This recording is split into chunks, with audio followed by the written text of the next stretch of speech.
اعوذ باللہ من الشیطان الرجیم بسم اللہ الرحمن الرحیم۔ سامعین السلام علیکم ورحمۃ اللہ۔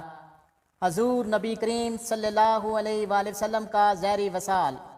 ام المومنین حضرت سیدہ عائشہ صدیقہ رضی اللہ عنہا سے مروی ہے، فرماتی ہیں کہ جب حضور نبی کریم صلی اللہ علیہ وآلہ وسلم کا وصال ہوا تو لوگ ہجوم کی طرح جمع ہوئے اور رونے کی آوازیں بلند ہونے لگیں۔ فرشتوں نے حضور نبی کریم صلی اللہ علیہ وآلہ وسلم کو کپڑوں میں لپیٹ دیا۔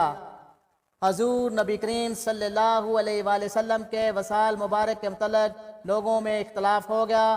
بعض نے حضور نبی کریم صلی اللہ علیہ وآلہ وسلم کی موت کو جھٹلا دیا، بعض گونگے ہو گئے اور طویل مدت کے بعد بولنا شروع کیا۔ بعض لوگوں کی حالت خراب ہو گئی اور وہ بے معنی باتیں کرنے لگے، بعض ہوا سے باختہ ہو گئے اور بعض غم سے نڈال ہو گئے۔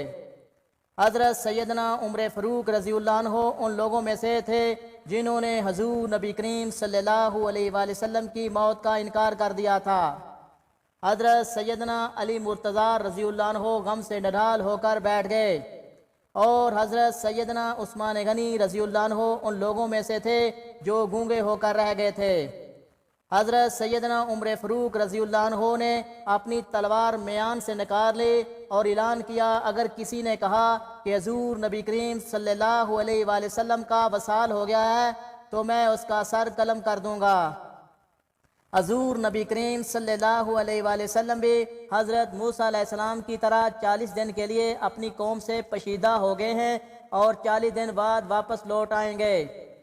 حضرت ابو بکر رضی اللہ عنہ کو جب حضور نبی کریم صلی اللہ علیہ وآلہ وسلم کے وصال کی خبر ملی تو فوراً تشریف لائے اور حضور نبی کریم صلی اللہ علیہ وآلہ وسلم کے ماتھے کا بوسہ لیا اور عرض کیا کہ یا رسول اللہ، میرے ماں باپ آپ پر قربان ہوں، اللہ تعالیٰ آپ کو دوبارہ موت کا مزہ نہیں چکھائے گا۔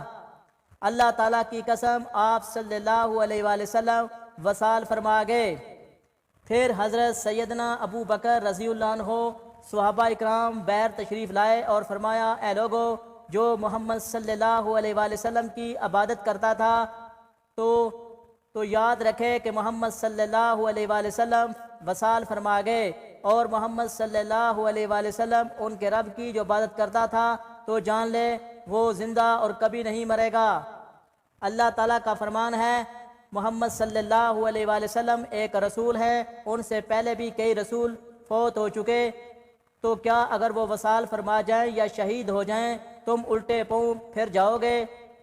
حضرت سیدنا عبداللہ بن عباس رضی اللہ عنہ فرماتے ہیں، جب حضرت سیدنا ابو بکر صدیق رضی اللہ عنہ نے یہ آیت مبارکہ تلاوت فرمائی تو معلوم ہوتا تھا کہ ہم میں سے کوئی پہلے اس آیت کو جانتا نہ تھا۔